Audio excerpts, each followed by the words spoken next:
دنیا میں missile technology بہت تیزی سے ترقی کر رہی ہے اور اسی کے ساتھ ہر ملک اپنی حفاظت کے لیے جدید میزائل ڈیفنس سسٹمز تیار کر رہا ہے۔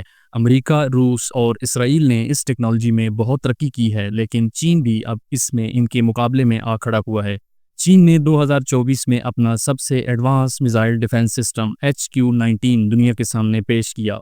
اس ویڈیو میں ہم نہ صرف چین کے HQ-19 میزائل ڈیفنس سسٹم کی اہم خصوصیات کا جائزہ لیں گے، بلکہ اس کا کمپیریزن دنیا کے دیگر جدید دفاعی نظاموں جیسے امریکہ کے تھاڈ سسٹم اور روس کے S-500 سے بھی کریں گے۔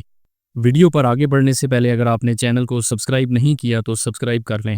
میزائل ڈیفنس سسٹم ایک ایسا حفاظتی نظام ہوتا ہے جو دشمن کے داغے گئے میزائل کو ہوا میں ہی تباہ کر دیتا ہے تاکہ وہ کسی شہر، فوجی اڈے یا اہم جگہ پر گر کر اس کو نقصان نہ پہنچا سکے۔ یعنی یہ نظام ایک ڈھال کی طرح کام کرتا ہے جو ملک کو دشمن کے فضائی حملوں سے محفوظ رکھتا ہے۔ بات کرتے ہیں چین کے HQ-19 سسٹم کی کچھ نمایاں خصوصیات کی اور اس کے کام کرنے کے طریقہ کار کی۔ یہ ایک ایسا میزائل ڈیفنس سسٹم ہے جو دشمن کے انٹرمیڈیٹ رینج اور کچھ حد تک long range ballistic missiles, hypersonic missiles اور سیٹلائٹس تک کو تباہ کرنے کے لیے بنایا گیا ہے۔ یہ سسٹم خلا کے قریب تک پراز کرنے والے میزائلوں کو بھی نشانہ بنا سکتا ہے۔ اگر ضروری ہو تو یہ سسٹم خلا میں موجود دشمن کے سیٹلائٹس کو بھی تباہ کر سکتا ہے۔ یہ سسٹم چین کے نیشنل میزائل ڈیفنس پروگرام کا حصہ ہے اور امریکہ جیسے ملکوں کی جدید ٹیکنالوجی کے جواب میں بنایا گیا ہے۔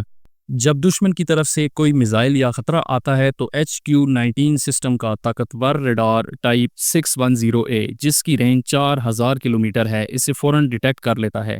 اس کے بعد سسٹم کا کمانڈ اینڈ کنٹرول یونٹ فوری طور پر اس خطرے کا تجزیہ کرتا ہے اور فیصلہ کرتا ہے کہ اس کو کیسے روکا جائے۔ اس کے بعد HQ-19 سسٹم ایک میزائل اپنے میزائل لانچر سے فضا میں چھوڑتا ہے۔ یہ میزائل 3000 کلومیٹر تک اپنے ہدف کو نشانہ بنا سکتا ہے۔ یہ missile hit to kill technology استعمال کرتا ہے، یعنی یہ دشمن کے میزائل سے براہ راست ٹکرا کر اسے تباہ کر دیتا ہے۔ اس میں کوئی دھماکہ نہیں ہوتا بلکہ تیز رفتار ٹکراؤ سے ہی دشمن کے میزائل کو فضا میں ہی ختم کر دیا جاتا ہے۔ یہ زمین سے 70 سے 200 کلومیٹر کی بلندی تک میزائل کو تباہ کر سکتا ہے۔ دشمن کے میزائل کی ڈیٹیکشن اور اس کو ہٹ کرنے کا عمل آٹومیٹک ہے اور انسان کی مداخلت کی کم ضرورت ہے۔ یہ سسٹم ایک ٹرک پر نصب ہوتا ہے جسے جنگ کے میدان میں کہیں بھی لے جایا جا سکتا ہے۔ امریکی تھاڈ سسٹم اور روسی S-500 اس چینی HQ-19 کے مقابلے کے ڈیفنس سسٹمز ہیں۔ اگر ان تینوں سسٹمز کا کمپیریزن کیا جائے تو رینج کے لحاظ سے چین کا HQ-19 سب سے آگے ہے۔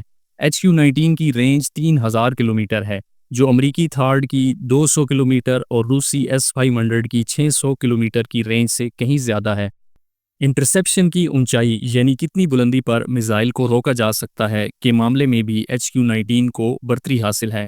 ریڈار کی ڈیٹیکشن رینج کی بات کریں تو امریکی تھاڈ کا ریڈار 4600 کلومیٹر تک کی دوری سے اہداف کا پتہ لگا سکتا ہے، جو HQ-19 کے 4000 کلومیٹر کی رینج سے تھوڑا بہتر ہے۔ مجموعی طور پر اگر دیکھا جائے تو روسی S-500 ان تمام خصوصیات میں سب سے پیچھے ہے۔ اگر ایک ایسے سسٹم کی بات کریں جو موبائل ہو، جدید ریڈار رکھتا ہو، آٹومیٹک ہو اور سیٹلائٹ تک کو مار کر سکتا ہو تو HQ-19 ایک بیلنسڈ اور افیکٹو دفاعی سسٹم کے طور پر سامنے آتا ہے۔ پاکستان اور بھارت کے درمیان مئی میں ہونے والی جنگ کے بعد پاکستان نے بھی یہ فیصلہ کیا ہے کہ وہ چین سے HQ-19 میزائل ڈیفنس سسٹم خریدے گا۔ یہ فیصلہ پاکستان کے لیے دفاعی نقطہ نظر سے ایک گیم چینجر ثابت ہو سکتا ہے، خاص طور پر بھارت کی بڑھتی ہوئی میزائل ٹیکنالوجی کے تناظر میں۔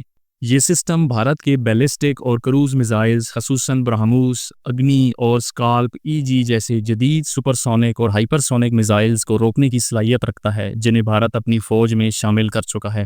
اس سسٹم کی مدد سے پاکستان اپنے اہم فوجی اور اسٹریٹجک اثاثوں کو بھارت کے میزائل حملوں سے بہتر طور پر محفوظ بنا سکے گا۔ اس میزائل ڈیفنس سسٹم کی ڈیٹیکشن رینج 4000 کلومیٹر ہونے کے باعث اب پاکستان بھارت کے آخری کونے تک کو کور کر سکے گا۔